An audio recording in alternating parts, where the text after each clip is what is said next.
नमस्कार, मी doctor Kashmiri बडबडे, developmental paediatrician. आज आपण बोलणार आहोत की नवजात शिशूंची काळजी कशी घ्यायची. बरेचदा आपल्याला बरेच पेशंट्स येतात, बरेच आया घेऊन येतात की बाळ इन्फेक्शन झालंय, बाळ रडत नाही आहे, बाळ शू कमी करतंय, अशा बऱ्याच तक्रारी आपल्याकडे घेऊन येत असतात.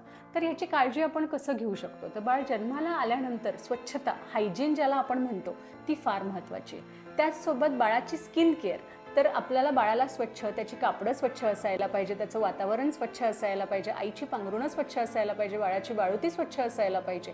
त्यानंतर कॉर्ड केअर आपण ज्याला म्हणतो, म्हणजे जी नाळ असते ती नाळसुद्धा आपल्याला स्वच्छ ठेवायला पाहिजे.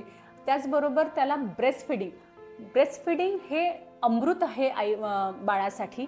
आणि पहिल्या दिवसापासनं जसं जर आईची नॉर्मल डिलिव्हरी असेल तर अर्ध्या तासाच्या आत बाळाला किंवा लगेचच जर देऊ शकलो तर ब्रेस्ट फिडिंग ही सुरुवात करायला पाहिजे. सो ब्रेस्ट फिडिंग हा पहिलं दूध हे बाळासाठी खूप महत्त्वाचं आहे. त्याचबरोबर बाळाला आणि आईला एकत्र राहू द्या, त्यांना सेपरेशन करू नका, ज्याला आपण झिरो सेपरेशन म्हणतो. आणि ह्या सगळ्या गोष्टींची हाताची काळजी, हात स्वच्छता म्हणजे हँडवॉशिंगसुद्धा खूप महत्त्वाचं पडतं.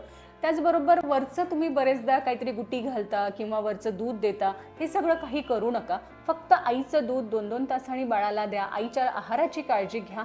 त्याचबरोबर बाळाचं बर्पिंग म्हणजे आपण ढेकर काढणे जे म्हणतो, 2-2 तासांनी पाजवणे, ढेकर काढणे, त्याला छान झोपवणे आणि त्याच्या क्रियांवर लक्ष ठेवणे, एवढं जरी आपण केलं तर बाळाची जी पुढची वाढ आहे किंवा बाळाचं जे आपण केअर ॲट बर्थ म्हणतो ते आपण चांगल्या पद्धतीने करू शकतो. आई ही नवीन असते, ती खूप पॅनिक असते, अँक्शियस असते, त्यामुळे तिला सांभाळा, तिची मानसिकता सांभाळा आणि आईला आणि बाळाला एकत्र ठेवा.